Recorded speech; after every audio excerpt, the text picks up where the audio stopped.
سوہا کوئی جواب نہیں دیتی، چپ ہی رہتی ہے۔ زاریان آرام سے اس کی قمیض اتارنے لگتا ہے، جس سے سوہا جلدی سے پیچھے ہٹتی ہے۔ اس کا پھر سے دور جانا اسے ناگوار گزرتا ہے۔ زاریان اس کی قمیض اتار کر اس کے منہ کی طرف دیکھتا ہے، جو آنکھیں بند کر کے کھڑی ہوتی ہے۔ زاریان مسکراتا اور اس کی برا بھی اتار دیتا ہے۔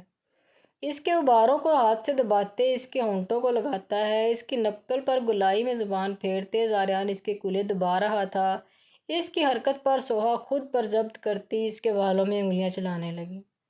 سوہا سے جب برداشت نہ ہوا تو اس کا چہرہ اوپر کر کے اس کے ہونٹوں سے اپنے ہونٹ جوڑ گئی۔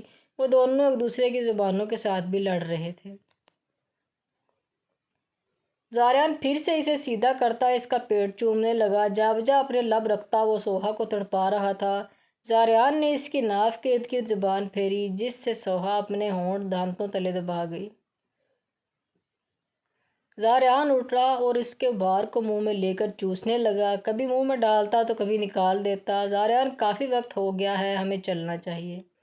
زاریان بات مکمل کرتا اس کے غباروں کی طرف دیکھتا ہے۔ اس کے گلابی نپلز اب اس کی شدتیں سہہ کر لال ہو رہی تھیں۔ زاریان ایک بار پھر جھکتا انہیں چوس گیا۔ پہلے اسے برا پہنا کر پھر اسے میکسی پہناتا ہے۔ اس کی سفید رنگت پر وہ براؤن میکسی بہت جچ رہی تھی۔ زاریان دل ہی دل میں اس کی نظر اتارتا ہے۔ زاریان اپنے لیے بھی براؤن کرتا شلوار لیتا ہے، جس کے اوپر وہ شال لیتا ہے۔ دوسری طرف حسن اپنی پانڈا کے لیے ریڈ اور بلیک کلر کی خوبصورت سی فراق لیتا ہے۔ مقرب کو سمجھ نہیں آتا کہ وہ کون سا رنگ لے، جس پر سوہا نے اس کی مشکل آسان کر دی تھی۔ آف وائٹ شیروانی پاجامہ لینے کا بولا تھا، دلہن کا سوٹ بھی اسی رنگ کا تھا